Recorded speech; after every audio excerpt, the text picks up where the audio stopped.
নমস্কাৰ মৰমৰ ছাত্ৰ ছাত্ৰীসকল ইয়াৰ আগৰ ভিডিঅ' কেইটাত আমি ত্ৰিকোণমিতি দশম শ্ৰেণীৰ চেপ্টাৰ 8 এই চেপ্টাৰটোৰ পাৰ্ট 1 পাৰ্ট 2 আৰু পাৰ্ট 3 আপোনালোকৰ মাজলৈ আগবঢ়াইছো আৰু আশানুৰূপ আমি ছাত্ৰ ছাত্ৰীসকলে আকোৱালি লোৱা দেখিছো এতিয়া আমি ইয়াৰ পিছৰ মানে চতুৰ্থ অংশ পাৰ্ট 4 ছাত্ৰ ছাত্ৰীসকলৰ বাবে আমি আগবঢ়াবলৈ লৈ গৈছো আহকচোন ভিডিঅ'টোলৈ আগবঢ়াও পোন প্ৰথমতে আমি ভিডিঅ'টোত আবদ্ধ কৰি ৰাখিছো Trigonometric ratios for complementary angles পূৰক কোণৰ বাবে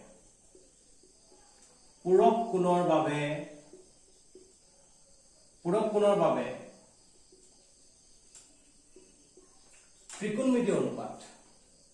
পূৰক কোণ এটা ক্ষেত্ৰত পূৰক কোণ মানে আমি জানো 90 ডিগ্ৰী লেছ যিকোনো দুটা কোণৰ যোগফল যদিহে 90 ডিগ্ৰী হয় sum of any two angle is 90 degree then they are said to be complementary angle of each other এতিয়া আমি পূৰক কোণৰ বাবে ত্ৰিকোণমিতি অনুপাতটো সম্পৰ্কে আলোচনা কৰো মই একদম সহজ অৰ্থত তাৰ ছবিৰ দ্বাৰা ইয়াক মই বুজাব চেষ্টা কৰিছো একেবাৰে সহজভাৱে যদি মই চাও যিকোনো এটা সমকোণী ত্ৰিভুজৰ ক্ষেত্ৰত যেহেতু আমি ত্ৰিকোণমিতি মানে আমি কৈ আছো ত্ৰিকোণমিতি হ'বলৈ হলে আমি সমকোণী ত্ৰিভুজৰ কথা আলোচনা কৰি আছো গতিকে এ বি সি মই এটা সমকোণী ত্ৰিভুজ বিবেচনা কৰিছো এটা ৰাইট এংগল ট্ৰায়াঙ্গল এ বি সি এই ৰাইট এংগল ট্ৰায়াঙ্গলটোৰ ক্ষেত্ৰত স্পষ্ট ভাষাত মই ইয়াৰ এই এংগলটোক মই 90 ডিগ্ৰী বুলি চিনাকি কৰি দিছো আৰু মই যদি কওঁ যে এংগল এ থিটা সিম্বলৰ দ্বাৰা যদি মই বুজাব বিচাৰো তেতিয়াহলে এই এংগলটোৰ ভ্যালু কিমান হ'ব কথাটো স্পষ্ট ইয়াত আমি স্পষ্ট কৰি আছো কথাটো যে angle A plus angle B plus angle C equal to আমাৰ বাবে হৈ আছে 180 ডিগ্ৰী তে এই তিনিটা এংগলৰ সামটো আমাৰ বাবে যদি 180 ডিগ্ৰী হয় এতিয়া মই কৈ আছো যে এংগল এ কাৰণে আমি থিটা সিম্বল ব্যৱহাৰ কৰিছো এংগল বি কাৰণে আমি 90 ডিগ্ৰী বুলি পাইছো এংগল সি কথা আমি নাজানো এই এংগল সি কথা যেহেতু আমি জানিবলৈ বিচাৰিছো গতিকে আমি এংগল সি এটা সাইডত ৰাখি বাকিবোৰ ৰাইট সাইডলৈ যদি মই লৈ যাও পক্ষান্তৰ কৰো ট্ৰান্সপোজ তেতিয়ালে মই কি বুজিম যে angle C equal to finally 180 degree minus 90 degree minus theta এই এংগলটোৰ বাবে আমি কিমান পাম এতিয়া 90 ডিগ্ৰী মাইনাস থিটা এটা আছিল আমাৰ সহজভাৱে বুজিবলগীয়া বিষয়টো এতিয়া এই বিষয়টোৰ পৰা মই যদি ত্ৰিকোণমিতিলৈ মই ইয়াক কনভাৰ্ট কৰো ফাৰ্স্ট অফ অল মই যদি কওঁ যে এই থিটাৰ বাবে এই থিটা সূক্ষ্মকোণটোৰ বাবে যদি আমি ত্ৰিকোণমিতিৰ কথা আলোচনা কৰিব বিচাৰো তেতিয়ালে থিটাৰ অপজিট সাইডৰ নাম হৈছে পাৰপেন্ডিকুলাৰ থিটা আৰু 90 ডিগ্ৰী মাজত থকাডালক আমি বেজ বুলি কওঁ 90 ডিগ্ৰী অপজিটত থকাডাল আমাৰ বাবে হাইপোটেনাস স্পষ্ট ভাষাত মই যদি এনেদৰে লিখিব বিচাৰো যে for triangle A BC angle A equal to theta we have ইয়াৰ কাৰণে যদি মই কথা পাতো মই প্ৰথম ইয়াৰ বাবে কথা পাতিব বিচাৰিছো তেতিয়ালে স্পষ্ট ভাষাত হৈ আছে যে পাৰপেন্ডিকুলাৰ কোনে বুজাব বেজ কোনে বুজাব আৰু হাইপোটেনাস কোনে বুজাব মই প্ৰথম চাব লাগে পাৰপেন্ডিকুলাৰ বুজাব থিটাৰ অপজিট সাইড গতিকে তাৰ নামটো আমি দিছো BC বেজ বুজাব আমাৰ বাবে AB ইতিমধ্যে মই আলোচনা কৰিছো আৰু হাইপোটেনাস বুজাই আছে আমাৰ বাবে AC যদি মই এই দৃষ্টিকোণৰ পৰা কথাটো পাতো তেতিয়ালে কি হ'ব sin থিটা ইকুৱেল টু আমি কি বুলি ক'ব লাগিব BC ডিভাইডেড বাই AC পাৰপেন্ডিকুলাৰ বাই হাইপোটেনাস এখিনলৈকে কোনো খেলিমেলি নাই এখিনলৈকে কথাবোৰ একদম ক্লিয়াৰ হৈ আছে এতিয়া মই তাৰ ৰূপটো অকনমান চেঞ্জ কৰি চাব বিচাৰিছো আমি যদি ক'ব বিচাৰো for triangle ABC, angle C equal to 90 degree minus theta মই যেহেতু ইতিমধ্যে কৈছো যে পূৰক কোণৰ বাবে ত্ৰিকোণমিতি অনুপাত পূৰক কোণ বুলি কোৱাৰ লগে লগে থিটাৰ পূৰক কোণটো কি ইয়াৰ পূৰক কোণটো হৈছে এইটো যেহেতু এই কোণ আৰু এই কোণৰ সাম 90 ডিগ্ৰী হ'বই লাগিব এইটো স্পষ্ট কাৰণ গোটেই তিনিটা কোণৰ সামটো 180 ডিগ্ৰী তাৰে এটা যদি 90 হয় বাকি দুটা সামটো আমাৰ বাবে 90 হ'ব লাগিব গতিকে আমি এটা কথা গম পাইছো যে A আৰু C যোগফল দিছো 90 ডিগ্ৰী আমাৰ বাবে হ'ব লাগিব গতিকে এই এংগল C এংগল A বাবে পূৰক কোণ বা এংগল এ এংগল চি বাবে পূৰক কোণ এতিয়া মই ইয়াৰ বাবে যদি কথা পাতো তেতিয়ালে পাৰপেন্ডিকুলাৰ কোণে বুজাব যে এই এংগল চি ৰ অপোজিট সাইড আমাৰ বাবে হৈ আছে AB কিন্তু এইবাৰ এই ক্ষেত্ৰত AB যদিও আমাৰ বাবে বেজ বুজাইছিল কিন্তু এংগল চি ৰ সাপেক্ষে যেতিয়া আমি কথা পাতিম এংগল চি ৰ সাপেক্ষে পাৰপেন্ডিকুলাৰ বুজাব আমাৰ বাবে AB একেদৰে বেজ বুজাব আমাৰ বাবে BC আৰু হাইপোটেনাস বুজাব আমাৰ বাবে AC এখানে কোনো খেলি মেলি নাই এতিয়া যদি মই কওঁ যে sin 90 ডিগ্ৰী মাইনাস থিটা আমাৰ বাবে কিমান হ'ব এতিয়া যদি sin 90 ডিগ্ৰী মাইনাস থিটা বাবে যেটো আমি কথা পাতিছো sin 90 ডিগ্ৰী sin মানে আমি জানো p/h গতিকে আমাৰ বাবে স্পষ্ট ৰূপ হৈ আছে যে ab ডিভাইডেড বাই ac মই ইয়াৰে ৰূপটো চেঞ্জ কৰি দেখুৱাই আছো একেদৰে আমাৰ বাবে কি হ'ব cos 90 ডিগ্ৰী মাইনাস থিটাৰ বাবে আমি কি লিখিব লাগিব cos 90 ডিগ্ৰী মাইনাস থিটা আমি কৈছো cos মানে আছে b/h গতিকে আমি কম bc by ac একেদৰে tan আমাৰ বাবে কি হ'ব tan ৰ বাবে যদি মই লিখিব বিচাৰো tan আমাৰ বাবে হ'ব p/b গতিকে হ'ব আমাৰ বাবে ab by bc এইটো আমাৰ 90 ডিগ্ৰী মাইনাস থিটাৰ বাবে মই কৈছো যে মই লিংকটো বনাব ট্ৰাই কৰিম দুইটা মাজত কি লিংক মই কিয় আলোচনা কৰি আছো এতিয়া কথাটো স্পষ্ট হ'ব এইখিনি যদি মই কওঁ cos থিটা কিমান হ'ব cos মানে আমি জানো b/h গতিকে b আমাৰ বাবে ab by ac এখানে যদি মই আলোচনা কৰো tan থিটা আমাৰ বাবে কিমান হ'ব tan থিটা আমি স্পষ্ট ৰূপ দি আছো যে tan থিটা মানে হৈছে কিমান p/b গতিকে আমি ক'ব পাৰিম bc by ab কোনো খেলি মেলি নাই কিন্তু আমি যদি ভালদৰে চাব বিচাৰো ইয়াত কোনো খেলি মেলি নাই এতিয়া এই ab by ac বুলি যে পাইছো sin 90 ডিগ্ৰী মাইনাস থিটা মানে মই ফাইনালি পাইছো এই ট্ৰায়াঙ্গলটোৰ ক্ষেত্ৰতে sin 90 ডিগ্ৰী মাইনাস থিটা মানে আমি পাই আছো ab by ac ইয়াত মই বুজিছো যে ab by ac মানে কিমান এই link ab by ac value আমি cos থিটা বুলি ইতিমধ্যে পাই আছো আৰু ইয়াত দেখিছো যে ab by ac sin 90 degree minus থিটা গতিকে এই ab by ac জায়গা যদি তাৰ পৰা আমি ভ্যালুটো পুট কৰিলো তেলে ফাইনালি আমি পাম তো এটা লিংক এটা বনিছে আমাৰ যে sin 90 ডিগ্ৰী মাইনাস থিটা ইকুয়াল আমি কি পালো গৈ cos থিটা sin 90 ডিগ্ৰী মাইনাস থিটা ভ্যালুটো আমি কি বুলি ফৰ্মুলা হিচাপত যদি মই ইয়াকিটা চাব বিচাৰো যে sin 90 ডিগ্ৰী মাইনাস থিটা কিমান হ'ব cos থিটা একেদৰে cos 90 ডিগ্ৰী মাইনাস থিটা bc by ac ইয়াত চাও bc by ac মানে আমাৰ বাবে হৈছে এইটো গতিকে bc by ac জায়গাত আমি পাতিব পাৰিম মাত sin থিটা আৰু ফাইনালি আমি গম পালো যে sin 90 ডিগ্ৰী মাইনাস থিটা মানে আমি পাইছো cos থিটা আৰু cos 90 ডিগ্ৰী মাইনাস থিটা বাবে আমাৰ বাবে sin থিটা তাৰ পিছত আমি যদি tan 90 ডিগ্ৰী মাইনাস থিটা কথা আলোচনা কৰো কিমান পাইছো আমি ab by bc tan 90 degree minus থিটা মানে ওলাই আছে bc by ab উল্টা কথা গতিকে আমি ইয়াত লিখিব পাৰো যে 1 by tan থিটা লিখিলে একো প্ৰবলেম নাই মানে হৈছে আমাৰ বাবে cos থিটা ফাইনালি আমি ৰিলেশনটো আমি গম পালো এনেদৰে আমি এই ফৰ্মুলাক যদি সংক্ষিপ্ত ৰূপত যদি মই ছাত্ৰ-ছাত্ৰী সকলৰ বাবে আগবঢ়াব বিচাৰো তেতিয়ালে মই ক'ব লাগিব যেটা ফৰ্মুলা হিচাপে আমি ব্যৱহাৰ কৰিম ফৰ্মুলা হিচাপে ব্যৱহাৰ কৰা ৰূপটো আমি কি বুলি কম যে sin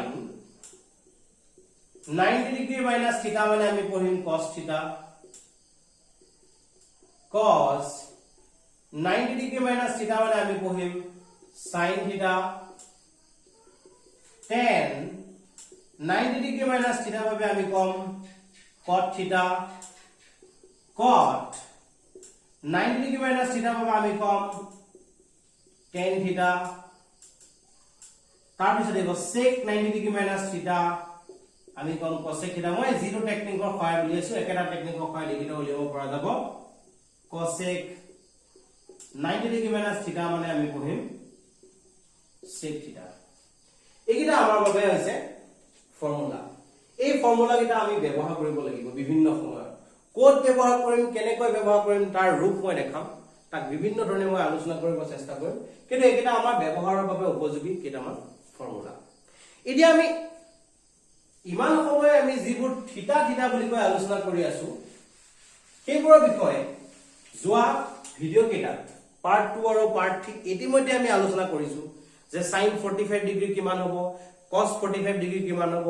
tan 60 ডিগ্ৰী ভ্যালু কিমান হ'ব জিওমেট্ৰিক্যালি কেনেকৈ ফাইন্ড কৰে কিয়টো সেই সকলোবোৰ মই ছাত্ৰ-ছাত্ৰী সকলৰ মাজত উলিয়াই দেখালো এতিয়া আমি তাৰ এটা বেলেগ ৰূপ এটা আমি চাব বিচাৰো মই কৈ আছিলো যে এখন আমাৰ কি আছে ট্ৰিগোনোমেট্ৰিক টেবল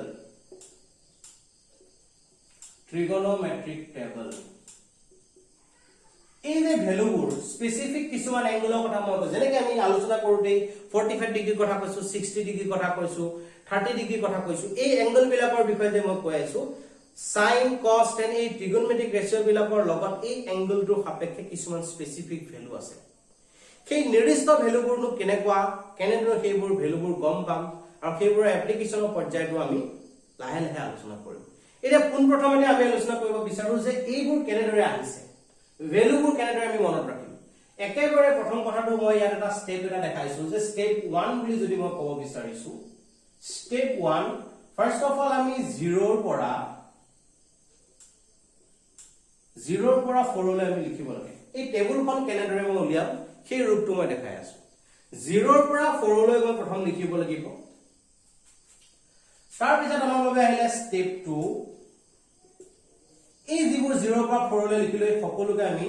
4 এৰে ডিভাইড কৰিব লাগিব এইবোৰ আসলতে পৰীক্ষাত উলিওৱা বস্তু নহয় এইবোৰ আসলতে আমি এনেদৰে মই যেনেদৰে লিখি দেখাইছো সেই ৰূপটো যদি আমি ঘৰত যদি প্ৰেক্টিস কৰো কেইবাৰমান যদি আমি এটো লিখিবলৈ আমি যদি উলিয়াবলৈ ট্ৰাই কৰো অটোমেটিক টেবুলখন আমাৰ মনত ৰৈ যায় স্টেপ 3 আমাৰ বাবে স্টেপ 3 টো হ'ব সকলোকে আমি স্কয়াৰ ৰুট হ'ব লাগে আমি যদি ইয়াত চাও ইয়াত আমি ক্যান্সেল কৰিব পাৰো গতিকে আমি স্কয়াৰ ৰুট হলে 1/2 ইয়াত আমি একো ক্যান্সেল কৰিব নোৱাৰো গতিকে এনেকৈ লিখিলে ইয়াত আমি 4/4 মানে আমি 1 ফাইনালি আমি এটা ৰিলেচন এটা পালো যে √0 আসলতে √0 ৰ ওপৰত √, চিন নাপাতে তথাপি আমি ৰুল এটা ফলো কৰিছো যেটো পাতি দেখাইছো এবাৰ 1 ৰ স্কয়াৰ ৰুট আমাৰ বাবে 1 4 ৰ স্কয়াৰ ৰুট আমাৰ বাবে 2 1 ৰ স্কয়াৰ ৰুট 1 2 যেটো স্কয়াৰ ৰুট নাই গতিকে আমি √2 বুলি কলো 3 স্কয়াৰ ৰুট নাই গতিকে √3 4 ৰ স্কয়াৰ ৰুট নাই গতিকে 2 4 ৰ স্কয়াৰ ৰুট আমি 2 বুলি কৈছো আৰু 1 ৰ স্কয়াৰ ৰুট হৈছে 1 ফাইনালি এই লাইনটো আমাৰ বাবে ইম্পৰ্টেন্ট বিভিন্ন সময়ত আমি দেখো বিভিন্ন শিক্ষকে এই লাইনটোকে মনত ৰাখিবলৈ কয় এই লাইনটো মনত ৰাখিবৰ কাৰণে মই এটা উপায় দেখুৱালো আমি এই লাইনটো কেনেদৰে মনত ৰাখম এতিয়া আমি এই লাইনটো সহায়তে আসলে গোটেই ট্ৰিগোনোমেট্ৰি টেবুলখন আমি বনাবলৈ পাৰিম যদি ছাত্ৰ-ছাত্ৰীসকলে ইতিমধ্যে এই লাইনটো মনত ৰখাইছে বা যদি বুজি পাইছে কেনেদৰে উলিয়াইছো তেলে তাৰ পিছৰ পৰ্যায়লৈ মই যদি যাব বিচাৰো মই সহজভাৱে কেইটামান ট্ৰিগোনোমেট্ৰিক ৰেশিও উলিয়াই দেখুৱাম মই এফালে এনেদৰে লিখিছো ইয়াত মই ট্ৰিগোনোমেট্ৰিক ৰেশিওবোৰ লিখিম অনুপাতবোৰ লিখিম আৰু ইয়াত মই কি স্পেসিফিক নিৰ্দিষ্ট কেইটামান এংগুলৰ কথা যেটো মই কৈ আছো সেইবোৰ লিখিম ইয়াত মই 0 ডিগ্ৰী কথা কলো ইয়াত মই 30 ডিগ্ৰী কথা কৈছো ইয়াত মই 45 ডিগ্ৰী কথা কৈছো ইয়াত মই 60 ডিগ্ৰী কথা কৈছো ইয়াত মই 90 ডিগ্ৰী কথা কৈছো একেবাৰে প্ৰথম ট্ৰিগোনোমেট্ৰিক ৰেশিও কথাটো মই কৈছো sin এই টেবুলখন যিখিনি মই উলিয়ালো এই লাইনটো গোটেটো লাইন যদি মই ইয়াত পাতি দিও ইয়াৰ অৰ্থটো মই বুজাই দি আছো এতিয়া ইয়াৰ অৰ্থটো যদি মই কওঁ মোৰ মনত ৰাখিবলগীয়া কথাটো কি মই কেনেদৰে ব্যৱহাৰ কৰিম এই টেবুলখন সেই কথা যদি মই বিবেচনা কৰিব বিচাৰো মানে সাইনৰ লগত যেতিয়া এংগলটো 0 ডিগ্ৰী দিব মানে sin 0 ডিগ্ৰী ভ্যালুটো হৈছে 0 sin 30 ডিগ্ৰী ভ্যালু হৈছে হাফ sin 45 ডিগ্ৰী ভ্যালু হৈছে 1/√2 sin 60 degree value √3/2 sin 90 degree value 1 ইয়াৰে এই তিনিটা এংগল আমি ইতিমধ্যে উলিয়াই ছাত্ৰ-ছাত্ৰী সকলৰ মাজত দেখাইছো এইকেইটা কেনেদৰে উলিয়াই আমি সেইবোৰ দেখালো তাৰ পিছত একেদৰে আমি যদি আগবাঢ়ো cosৰ ক্ষেত্ৰত আমি কি শিকিছো যে sin অৰ ট্ৰিগোনোমেট্ৰিক ৰেশিও যেটো আমি ৰিলেচন এটা শিকিলো যে sin 90 ডিগ্ৰী - θ এই ৰিলেচন অফ হয় আমি যদি তাৰ পৰা উল্টাকে আগবাঢ়িব বিচাৰো এই যে এংগলটো সাপেক্ষে এই টেবুলখনক আমি কমপ্লিট এপাক ঘূৰাই দিলে আমাৰ বাবে হৈ যায় মানে sin 0 cos 0 ডিগ্ৰী ভ্যালুটো আমি পাম 1 cos 30 ডিগ্ৰী ভ্যালু হ'ব √3/2 মানে এই টেবুলখন কমপ্লিট উল্টাকে লিখি গলে আমাৰ বাবে আনসাৰ ওলাই যায় পালো এটা ৰিলেচন আমি বিচাৰি পালো তাৰ পিছত যদি ইহঁতৰ বাবে আমাক যদি উলিয়াবলৈ কয় আমাক যদি কয় যে tan মই প্ৰথম ফৰ্মুলাবোৰ লিখি দিওতে ফাৰ্স্ট ভিডিওটোতে আমি পাৰ্ট 1 তে আমি কিটামান দেখুৱাইছিলো যে tan θ = sin θ/cos θ tan θ value পাব বাবে আমি sin θ বাই cos θ বুলি উলিয়াইছো গতিকে ইয়াত এই cos tan 0 ডিগ্ৰী বাবে যদি মই আলোচনা কৰো তেতিয়া হলে sin 0 বাই cos 0 কৰিলে মানে 0 ডিভাইডেড বাই 1 কৰিলে আনসাৰটো ওলাব 0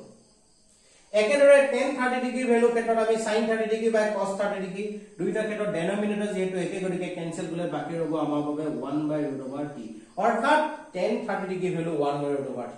একেদৰে tan 45 ডিগ্ৰী ভ্যালু কথা যদি আমি পাতো 1/√2 একে একে নাম্বাৰ গতিকে ভ্যালুটো ওলাব 1 ইয়াতে যদি ডেনোমিনেটৰ দুটা চাও দুটা একে একে আছে গতিকে ডেনোমিনেটৰ দুটা কেনসেল কৰিলে √3/1 আৰু √3/1 মানে হৈছে আমাৰ বাবে √3 1 divided by 0 আমি জানো 0 ৰে কোনো নম্বৰক আমি ডিভাইড কৰিব নোৱাৰো যেটো ডিভাইড কৰিব নোৱাৰো গতিকে এটো আমাৰ বাবে নট ডিফাইন্ড বা সংখ্যাবদ্ধ নহয় ইয়াৰ ভ্যালুটো আমি নাজানো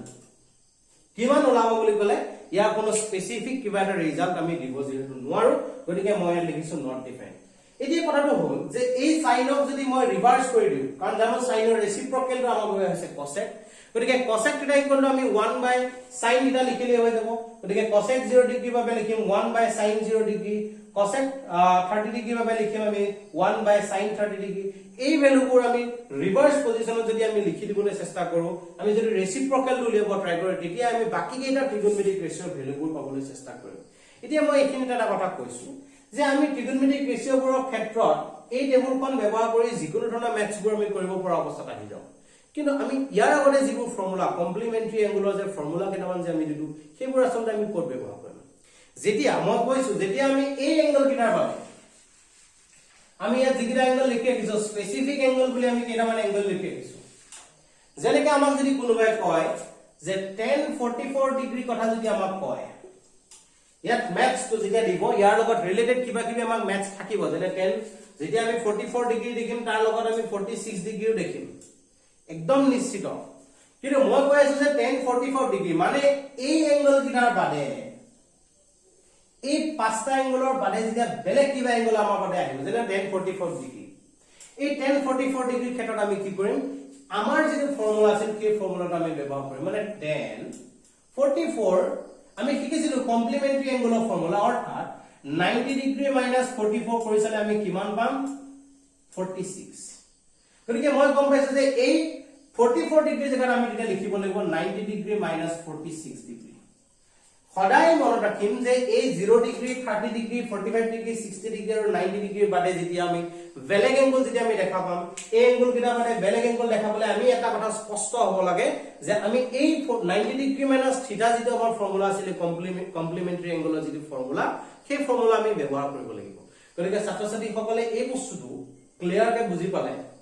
ম্যাথছবোৰ কৰিব ক্ষেত্ৰত আমাৰ বহুত সুবিধাজনক হয় আমি গম পাম যে এইকেইটা এংগলৰ বাদে বেলেগ এংগল দেখা মানে আমি লগে লগে এই ফৰ্মুলা আমি ব্যৱহাৰ কৰিম আৰু ম্যাথছবোৰ খুব সহজে আমাৰ কাছে ওলাব এতিয়া মই এই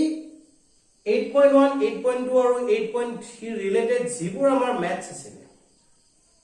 এই তিনিটা এক্সাৰসাইজ মিলাই যিবোৰ ম্যাথছ আছিল তাৰ বাবে যিটো থিওৰি আমি জানিব লাগে যিখিনি এই কথা আমি শিকিব লাগে সেই কথাকেইটা আজিৰ এই ভিডিঅটো সহ 4টা ভিডিঅত মই আবদ্ধ কৰিছো গতিকে ছাত্ৰ-ছাত্ৰী সকলে ইয়াৰ অনুশীলনীবোৰ কৰিবলৈ চেষ্টা কৰিব পাৰিব আৰু যিকোনো ধৰণৰ নোৱাৰা সমস্যা আমাৰ মাজলৈ আগবঢ়াই দিলে আমি সেইবোৰ সকলোমে সলভ কৰিবলৈ চেষ্টা কৰিম ধন্যবাদ